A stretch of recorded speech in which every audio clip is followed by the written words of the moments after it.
बन जाएगा बर्थडे। सोहन को याद है उसके भाई रवि का जन्म। एक प्रश्न में सब समझ जाए बाबू, आप सब अलर्ट करिए अपने आप को। सोहन को याद है उसके भाई रवि का जन्म 25 फरवरी के बाद और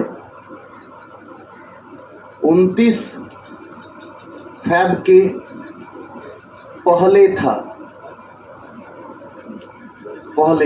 क्लियर? तथा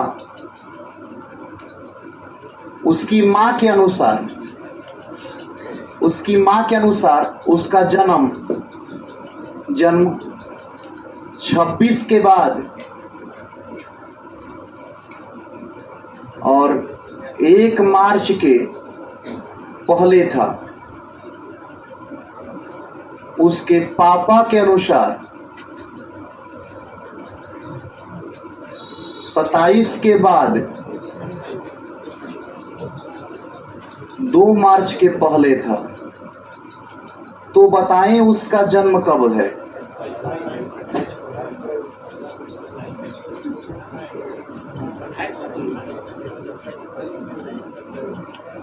बाबू, पहले हम लोग के जमाने में पता है क्या होता था? ऐसे बोलते थे लोग, अच्छा जन्म पूछेगा कि ये पापा सब अपना जन्म मनाता है, जन्मदिन मनाता है, हम ना मनाए, हम कहिए जन्म लिए थे? देखा घुरहू, तुम्हारा जन्म जो होता ना वो हीरा के जन्म से बाद हुआ था। अब हीरा कौन? तो बड़का बाबा के बड़का पिता के लड़का हीरा के जन्म के बाद हुआ था। वो घड़ी अमावस्या होने वाला था, अनहरिया था उस।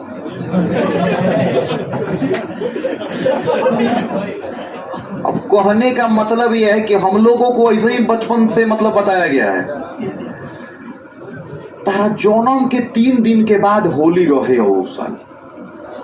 मतलब उन लोगों को जन्म याद नहीं है, रिफरेंस पॉइंट याद करता है। इसके आगे नहीं था और इसके पीछे नहीं था, यही बीच में था। तब पापा हम 5 दिन जन्मदिन मनाए, 2-5 को केक हम रखे। कहने का मतलब है कि उन लोगों ने रिफरेंस पॉइंट चूज किया।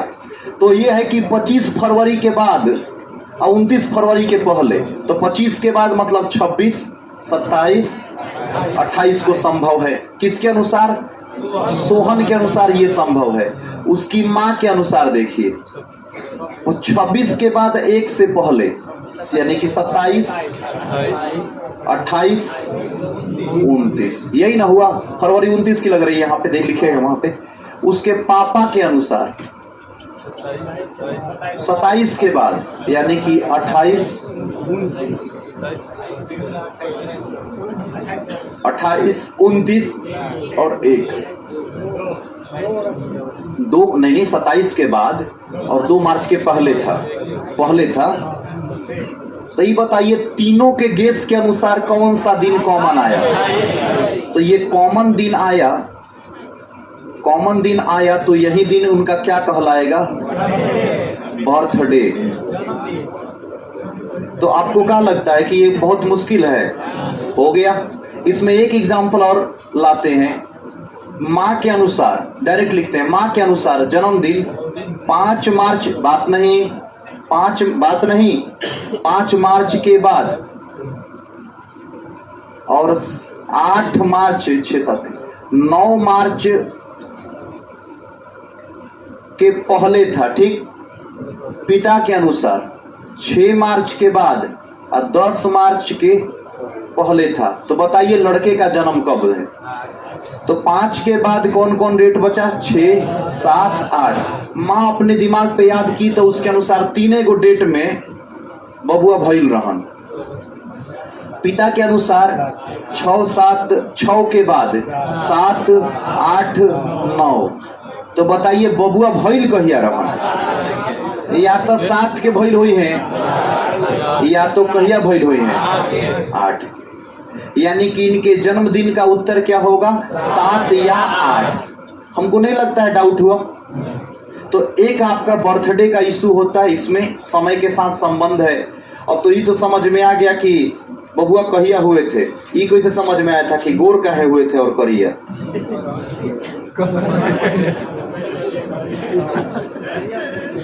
चलिए क्लॉक में आते हैं। आइए बबुआ, क्लॉक का समय देखना है, हम समय देख के ही पढ़ा रहे हैं, इसलिए छोटे छोटे टॉपिक उठा रहे हैं कम समय में। ये घड़ी में यहाँ पर 12 बजे है। शांति 2 4 5 6 7 8 9 11 हो गया। ये आपको घड़ी मिला है दहेज में। पहले जमाना में घड़ी दहेज में मिलता था, इससे ये मतलब होता था कि अब तुम्हारा सही टाइम शुरू हो गया। चलिए, ये घड़ी है ना आपकी, इस घड़ी में क्या करेंगे आप? इस घड़ी में आपको 2 क्वेश्चन पूछेगा, एक कहेगा दर्पण और एक कहेगा कौन? एक दर्पण कहता है और एक कहेगा आपको कोण। और देखिएगा दोनों का उत्तर फटाक से आइए। दर्पण 2 प्रकार के हुए, एक हुआ आपको खड़ा दर्पण और एक हुआ पड़ा दर्पण। यानी कि जब जल प्रतिबिंब बोलेगा, जल प्रतिबिंब, तो जल प्रतिबिंब जल नीचे रहेगा तब ना आपका प्रतिबिंब दिखेगा, और जब खड़ा प्रतिबिंब रहेगा तो इसका चित्र ऐसे दे देगा। तो अब हम आपको ऐसे बताते हैं कि सवाल ऐसे पूछ रहा है, एक घड़ी में 1:25 हुआ है, 1:25 हुआ है। हाई मिनट वाला सुई है बाबू, और ये घंटा का है। क्लियर? तो बताइएगा दर्पण में देखने पर कितना बजा हुआ दिखाई देगा। तो इसके लिए आपको क्या करना है, देखना है खड़ा दर्पण है, तो खड़ा दर्पण होगा तो क्या करिएगा कि आप 12 बजे से लेकर के 6 बजे वाले को मिला दीजिएगा। अब मिला करके थोड़ा सा ऐसे ऐसे ऐसे ऐसे कलई कर दीजिएगा। कलई का मतलब ये क्या हो गया? दर्पण। ये क्या बना दिए? दर्पण। और दर्पण का सबसे अच्छी बात यह है कि ये ठीक उल्टा दिखाता है, यानी कहने का मतलब दायां को बायां और बायां को दायां दिखाएगा। तो केवल ये देखिएगा कि ये घंटा वाला सुई कितना कड़ी आगे गया है। तो एक कड़ी पूरा आगे गया है और उससे थोड़ा सा आगे गया है, तो आप दर्पण में उतना ही पीछे करेंगे, एक कड़ी पूरी और उसके बाद थोड़ा सा और ज्यादा। यानी कि घंटा वाला सुई आपको 10 और 11 के बीच में जाएगा क्या? यदि हम बात करें मिनट वाला की, तो मिनट वाला नीचे से कितना कड़ी पूरा आगे है? एक कड़ी। तो आपको भी दर्पण है तो उल्टा करिएगा, मिनट वाला सीधे किस पे कर दीजिएगा? 7 पे कर दीजिएगा। तो ये मिनट वाला आपका हो गया 7 पे, और ये घंटा वाला कहाँ चला गया? 10 और 11 के बीच में। यानी 10 से ज्यादा ना हो गया जी, 10 से ज्यादा हो गया, तभी ना 10 और 11 के बीच है। तो 10:00 कहा जाएगा। यानी कि घड़ी में आपको 1:25 था, तो दर्पण में कितना बजा हुआ दिखाई दिया? 10:35। तो ये कैसे करेंगे? तो आपको 12 से लेकर के 6 को मिला देंगे, और मिलाने के बाद जितना कड़ी आगे गया होगा उतना ही कड़ी उसका क्या कर देंगे? पीछे। यदि आपको ये करने में नाकाम हुए तो आपके लिए दूसरा टेक्निक है कि 11:60 में से घटा दीजिएगा। 11:60 में से घटा दीजिएगा, मालूम चल जाएगा कि दर्पण में कितना बजा है। जैसे कि ये बताइएगा आपके घड़ी में कितना बजा था? 1:25। तो 1:25 को आप घटाइएगा बाबू, तो मालूम चलेगा 60 में से 25 घटा 35 और 11 में से 1 घटा 10। तो बताइए दर्पण में कितना बजा है? 10:35। आप चाहें तो घड़ी बना के भी आंसर दे सकते हैं, ना तो आप डायरेक्ट 11:60 में से भी घटा सकते हैं। यदि आपके घड़ी में 7:40 हुआ है 7 बज के क्या हुआ है 40 मिनट घड़ी में हुआ है। तो बताइएगा दर्पण में कितना बजा होगा। तो कहेंगे सर दर्पण निकालना है, 11 बज के 60 मिनट में से घटाएंगे तो कितना हो गया, कितना हो गया जी, सही होगा 4 बजकर कितना मिनट आएगा बाबू 20 मिनट। कोई डाउट में है? अगर हम कहें कि आपसे कोई बोलेगा कि अगर घड़ी में 13 बजकर के 50 मिनट हुआ है, घड़ी में 13 बज के 50 मिनट हुआ है, तो बताइएगा दर्पण में कितना बजा होगा।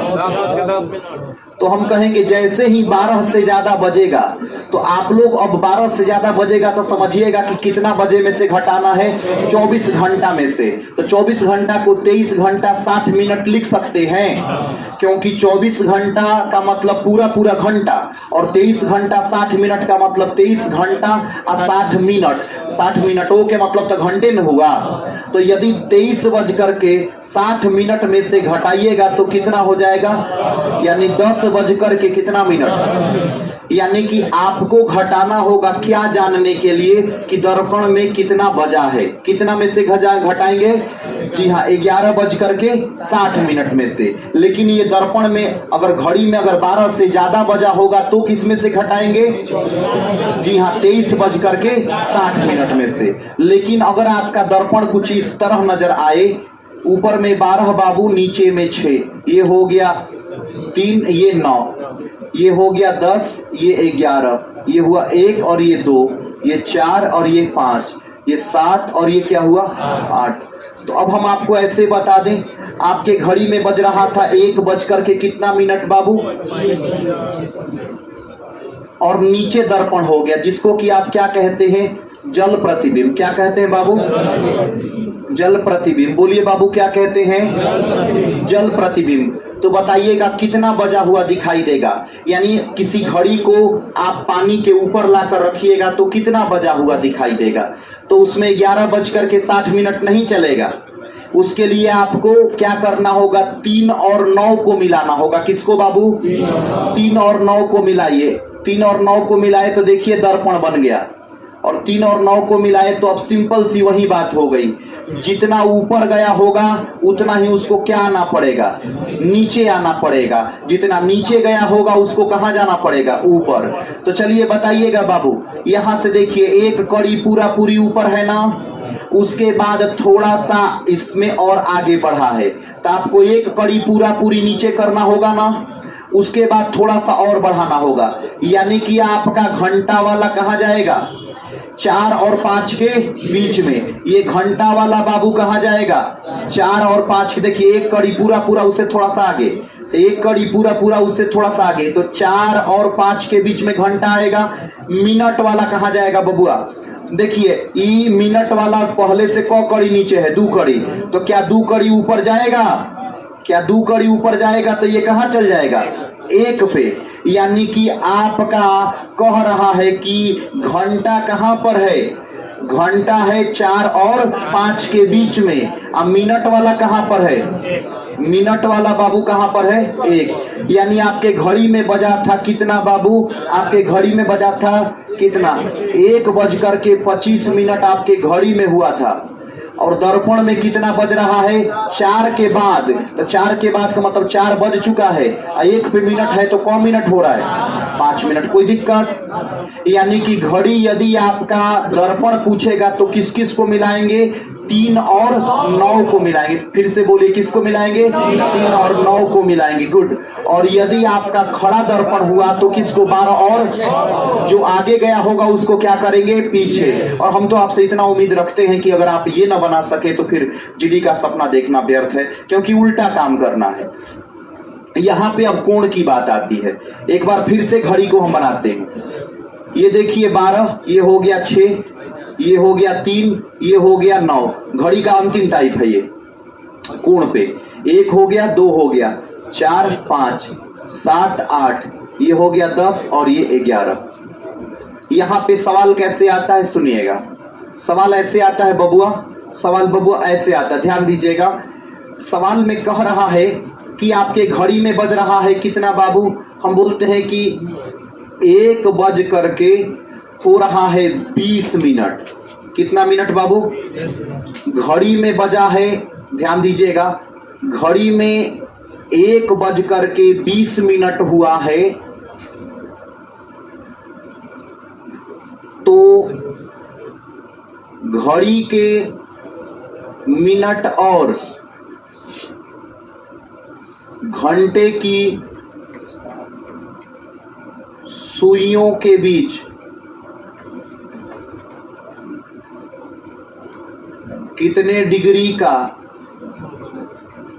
कोण बनेगा। याद रखिएगा बाबू, आपका पूरा का पूरा क्वेश्चन सही होना चाहिए, इसलिए इतना मेहनत हो रहा, हर एक टॉपिक हर एक बात पे, कहीं से नंबर ना कटे। गुड।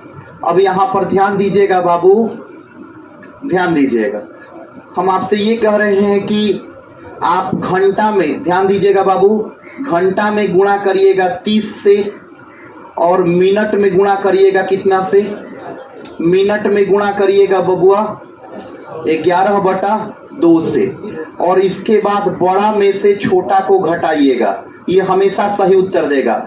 बड़ा माइनस छोटा को कर दीजिएगा बिना कोण ओण निकाले, डायरेक्ट आंसर।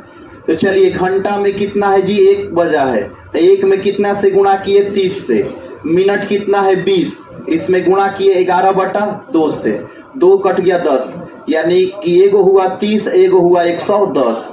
बड़ा में से छोटा को घटाइए, सही जवाब कितना आएगा आपका 80, यानी कि दोनों सुइयों के बीच कितने डिग्री का कोण बनेगा, 80 डिग्री का कोण बनेगा। तो आपको सबसे बड़ा बात याद रखना है कि घंटा में कितना से गुणा करेंगे 30 से, और मिनट में कितना से 11/2 से। चलिए, इसको आप नोटिस करें। इसी के साथ आपका थैंक यू। आपका कैप्चरिंग भी करना होगा, व्हाटएवर जो भी करना है।